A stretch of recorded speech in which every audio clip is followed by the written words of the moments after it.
a group of planes, about 12 dive bombers, incoming from the northeast at 6,500 feet. It started!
Our airstrip is damaged. We can't land you guys. Fly over to TF-16.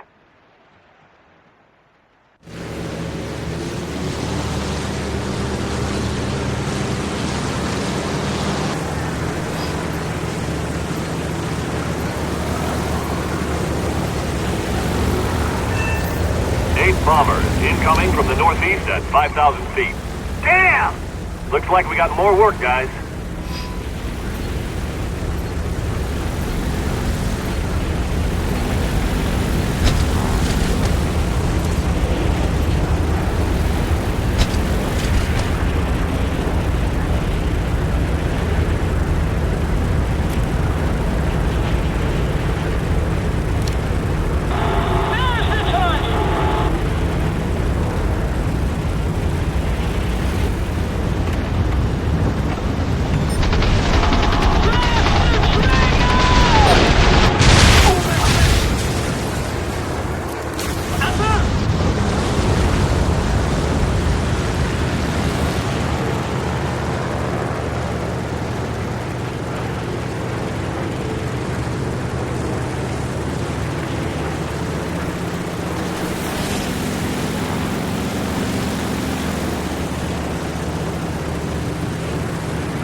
Landing joiner up on that landing!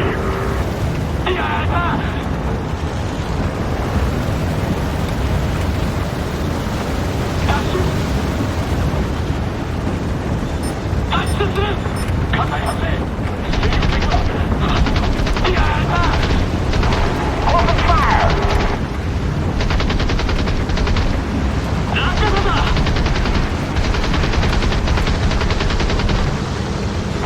Open fire!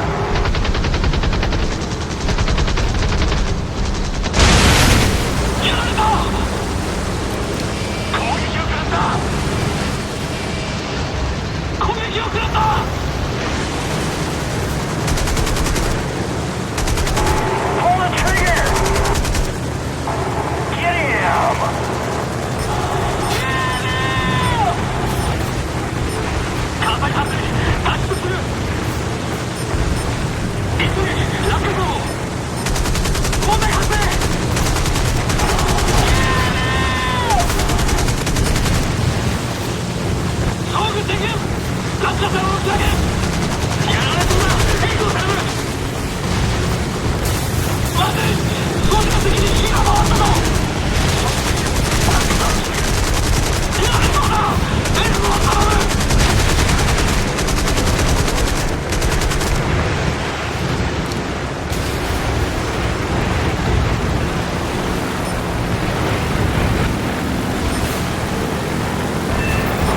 What are you waiting for? What are you waiting for?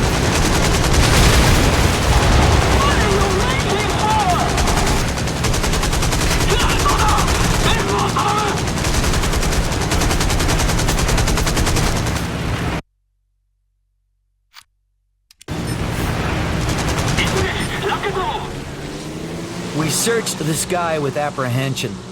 There were only a few planes in the air in comparison with the numbers launched several hours before. The planes lurched and staggered onto the deck, every single fighter and bomber bullet-holed. As the pilots climbed wearily from their cramped cockpits, they told of an unbelievable opposition, of skies choked with anti-aircraft shell bursts and tracers.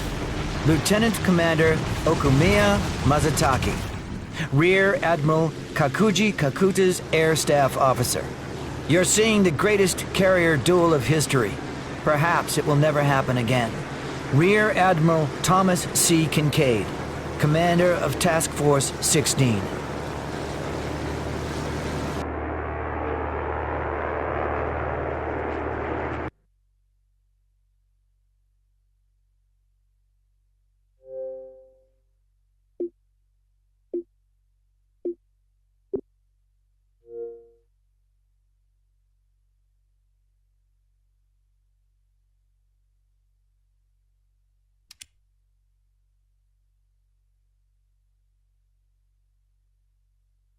The Marines landed on Guadalcanal on August the 8th.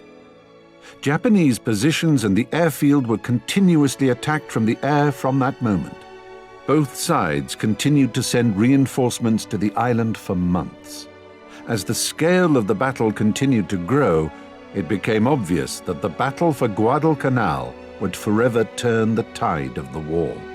The campaign involved nearly all branches of the armed forces. Aircraft carriers and other warships exchanged blows. Warplanes from both sides engaged in hour-long dogfights. Infantry fought desperate battles in the disease-ridden jungle. Even a few tanks managed to traverse the virtually impenetrable terrain and join the fray. The Americans fought tooth and nail and eventually gained the upper hand, losing nearly 7,000 men in the campaign. Japanese losses numbered nearly 31,000. Two more carrier battles that took place during the Guadalcanal campaign further exacerbated the Japanese situation. More experienced Navy pilots were irreplaceably lost. A year after Pearl Harbor, less than half of the December 7th veterans were still alive. They were being replaced with novices straight out of flight school. In a single year, Japan experienced an incredible mix of triumph and failure. Carrier-based war, started by Japan, was lost no sooner than it had begun. Even before Pearl Harbor, the US government ordered 6 new Essex-class aircraft carriers. In contrast, the Japanese had only 1 new carrier in the works. They had nothing with which to replace their losses. However, by March 1st, 1943, Japan still occupied vast territories. The Japanese Army and Navy were working on new plans to reverse the course of the war in the Pacific. The war was not over yet.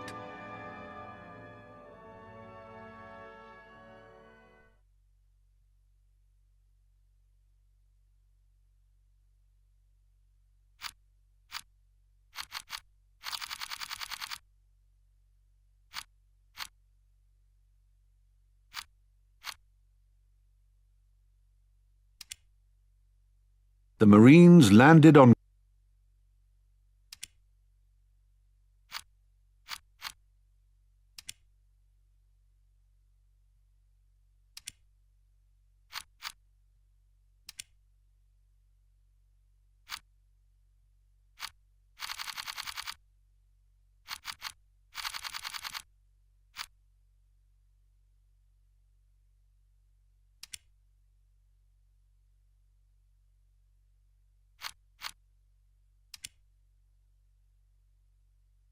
On December 2, Japanese fleet received a telegram telling to open a top-secret envelope, the contents of which told that the Japanese Empire had decided to go to war against the United States, Britain, and Holland. On December 7th, at 0530 hours, the Japanese task force turned northeast. Hanakagi signaled the aircraft of the first wave to prepare for takeoff at 0615. Wheeler Field and other fields were primary targets in the Japanese attack plan. Battleships were chosen as the main targets in the U.S. fleet, since they were the prestige ships of any navy at the time.